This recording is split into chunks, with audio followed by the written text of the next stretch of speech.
Now we'll begin the study of operational amplifiers. And the operational amplifier is, in my opinion, one of the most interesting devices you can study at this point in your education. Because even though you're only now just learning about circuit analysis, you have actually learned enough to be able to understand and even to design a lot of really useful circuits using the operational amplifier as the basis for those. So for example, sensors, amplifier circuits, voltage regulator circuits. There are just literally thousands of interesting types of circuits you can make out of an op-amp. So let's look at what an op-amp is and how we can figure out how to analyze with it or analyze circuits that contain an op-amp. So first let's talk a little bit about the history of the op-amp. So the op-amp, which of course is just short for operational amplifier, but everybody calls them op-amps for the most part. An op-amp is a fundamental building block of analog circuit design.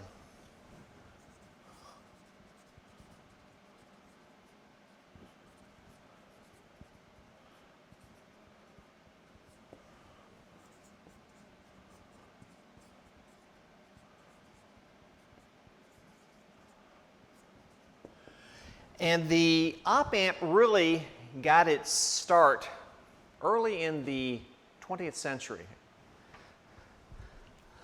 Basically, the op-amp was an offshoot of what we called feedback theory, which was first developed and described back in the 1920s.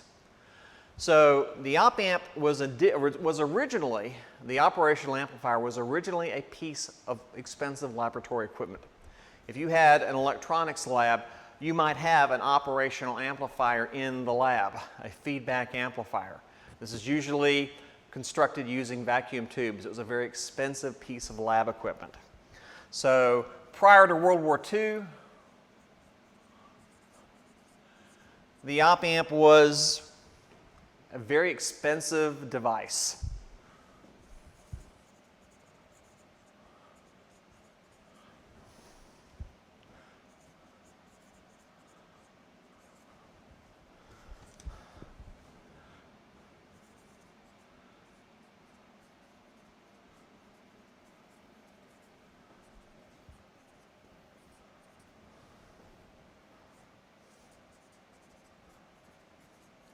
And we built them from vacuum tubes instead of transistors. Transistors hadn't been invented yet. And so these are things that would cost hundreds of dollars. And that was hundreds of dollars back in 1930s, 1940s type dollars. So back then, an op-amp was not something that a hobbyist or a consumer would own. It was something that scientists and engineers would own and they would have in their laboratories. Then things began to change. After World War II, the transistor was invented.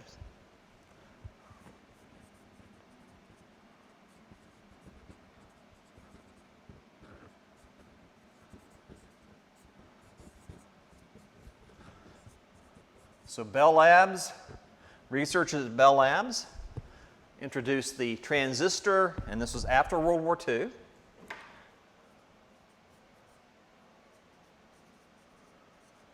And what happened was transistor technology began to undergo a massive amount of development. And so we went from single transistors down to putting hundreds or thousands or millions of transistors on what we called a single integrated circuit. So what happened was the transistor then began to replace the vacuum tube. And very quickly you saw op-amp designs that were introduced that were based on transistors. So in 1968, one of the most famous and most common op-amps ever designed was introduced, and that was the 741 op-amp. This op-amp is everywhere today. The patents have long since expired on the design, so you will see manufacturers all over the world who have copied that design. So we've gone from devices that sat on a laboratory bench that were big and expensive and bulky to this, a tiny little integrated circuit, and we have a 741 op-amp, and the cost of this is probably less than 25 cents in bulk.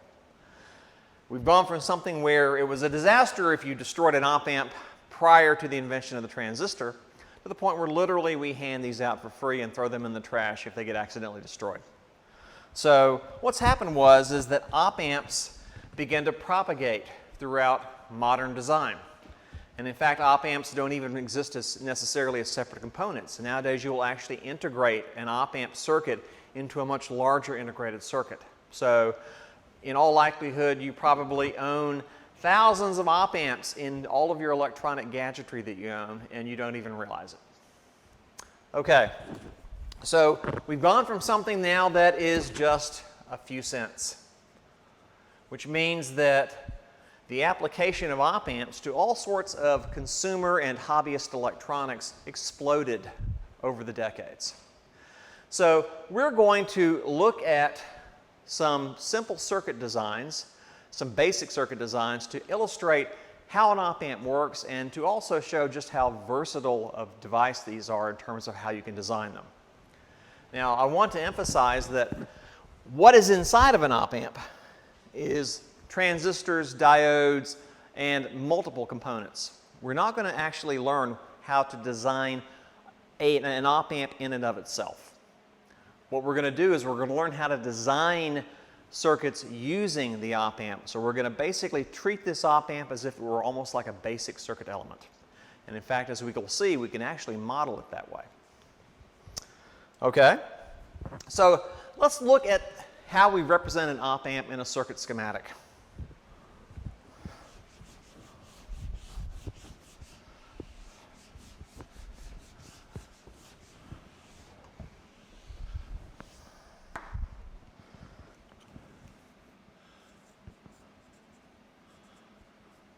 So what's an op-amp symbol look like? We represent an op-amp like so. A triangle, and we will have two inputs and an output. This is our output. And we're going to have what we call a non-inverting and an inverting input, and we'll represent those as a positive and negative sign. So this is our non-inverting input.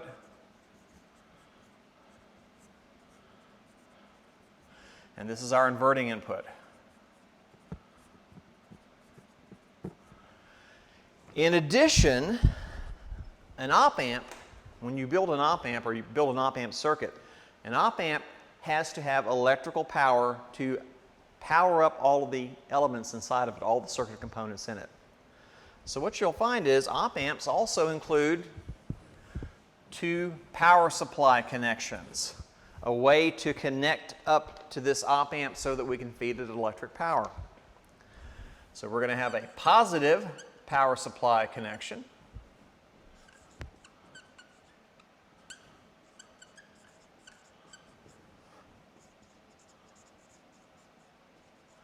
And a negative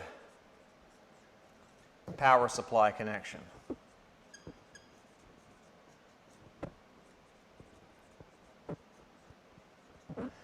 Now, power supply connections must always be there in a real op-amp circuit.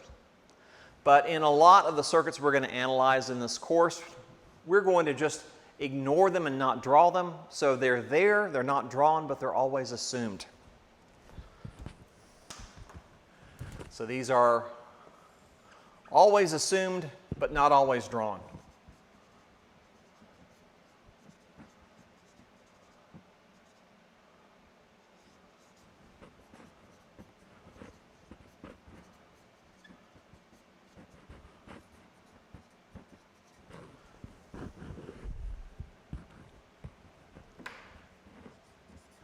Now, in addition, you look at this, and I've got these terminals here, and there's something else about this op-amp.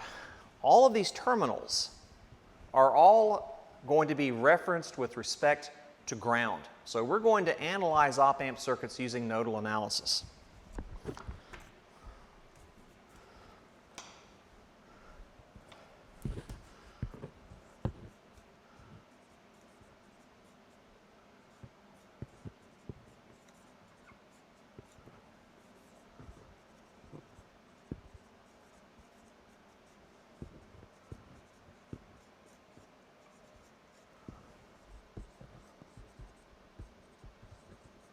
So everything is referenced with respect to ground. And later on, when we actually draw a circuit, I'll include the ground connection, and you'll see how this all comes together. So this is our op-amp, this basic triangle. You'll always draw the two inputs and the output. You may or may not draw the power supply connections, depending upon the circuit you're analyzing. Now, once again, the op-amp, just like all other elements in circuit analysis, can be drawn in any orientation. I can draw it with the inverting terminal on top and the non-inverting on bottom. I can draw it this way. I can draw it this way. It simply doesn't matter. I can draw it in any orientation. Once again, you don't bother about the orientation. You look at the connections. How is it connected up? Okay? So let's take this op-amp circuit and let's connect it up to some stuff. Let's connect it up to some other elements so we can see how this works. So let me erase some of this.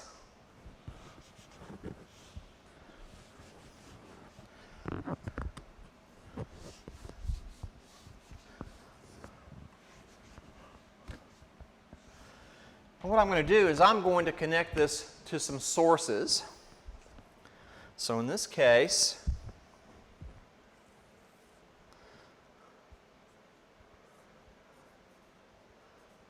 I will have a negative voltage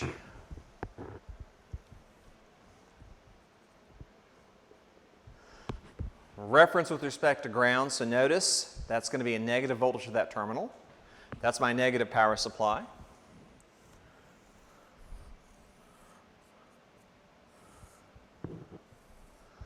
I'm also going to have a positive voltage. So I have a VEE for my negative voltage, VCC for my positive voltage, also referenced with respect to ground.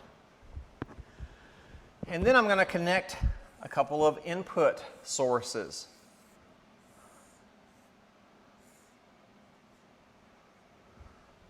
And so this voltage is V sub P. This is the voltage at my non-inverting input. This is V sub N. This is the voltage at my inverting input. And so nodally, that voltage will be VP. This will be VN. And I can also reference a couple of currents flowing into those inputs. I'll call this I sub P, and that's I sub N. And finally, I have my output. And my output voltage, once again, is referenced with respect to ground. So I've got VO at this node, which means I have a voltage drop from that node to ground, like so. So this is how I would connect up an op-amp in a very basic manner. I would have two input voltage sources, my power supply connections, and then I would have my output voltage. Okay. Now, let's talk about some of the characteristics of this op-amp.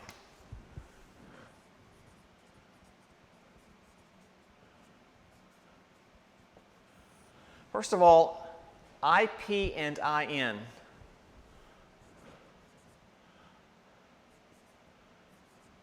are typically going to be very, very small. Tiny currents on the order of nanoamperes or picoamperes, depending upon your design. From an ideal point of view, those currents are so small, we say that ideally they're essentially equal to zero.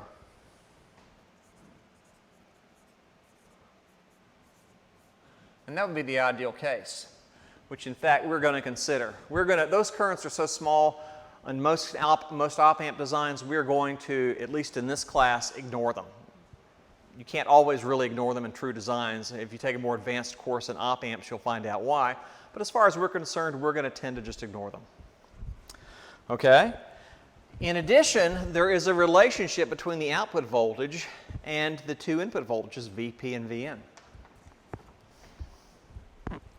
And that relationship is this, that VO is equal to AOL times VP minus VN. VO is equal to a constant multiplier. We call this our open loop gain.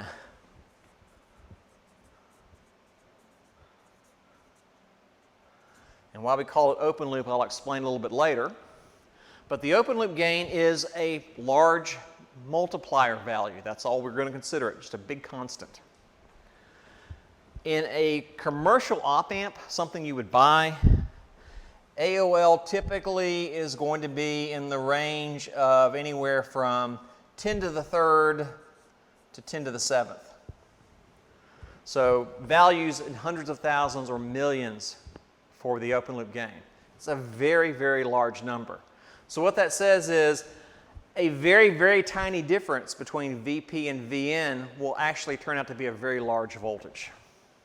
So this is an amplifier. What does an amplifier do? Amplifiers, by definition, take small signals and make them big. And that's what the operational amplifier is doing. It's taking the difference between two input voltages, multiplying them by a very large value, and generating an output voltage. All right? Now, we are going to make an interesting assumption. We're going to assume that AOL is so large that we're going to treat it as if it were infinite. And once again, this is the ideal case. And you kind of wonder, gee, how do we do math with infinitely large numbers? Well, as you're going to see, it actually leads to a very nice and neat mathematical solution if we treat that number as being very, very large. All right? Finally, there's something we should mention here. I've got VCC here and minus VEE. Those are my power supply voltages by this nodal definition. And you'll find in an actual op-amp that the output voltage has to be within the range of the power supply voltages.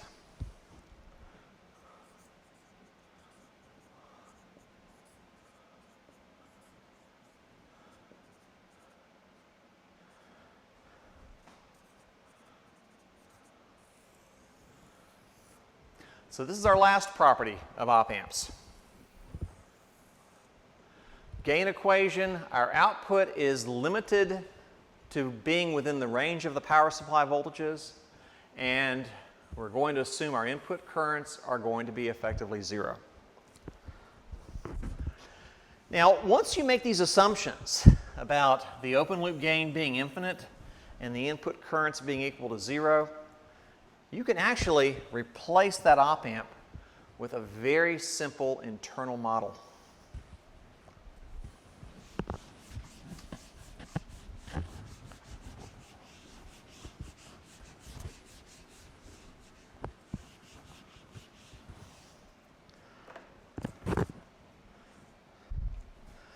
Draw this nice and big. So here's my op-amp.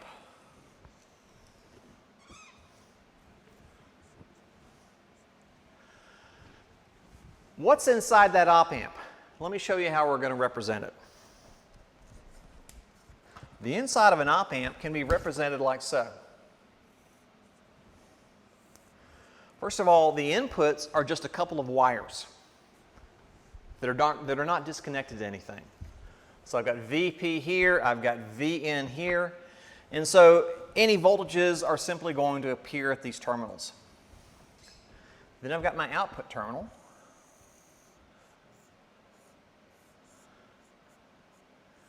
And I'm going to represent that output voltage as a dependent voltage source with a value of AOL times VP minus VN.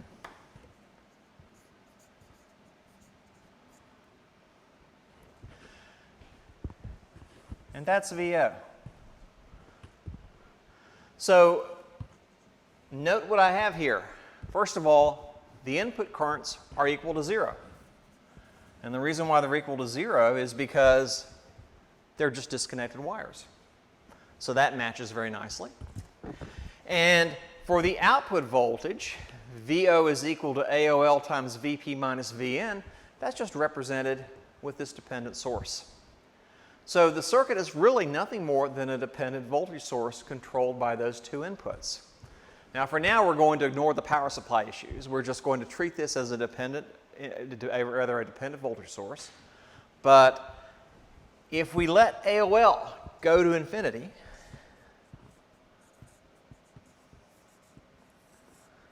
we refer to this simplified model as the ideal op-amp.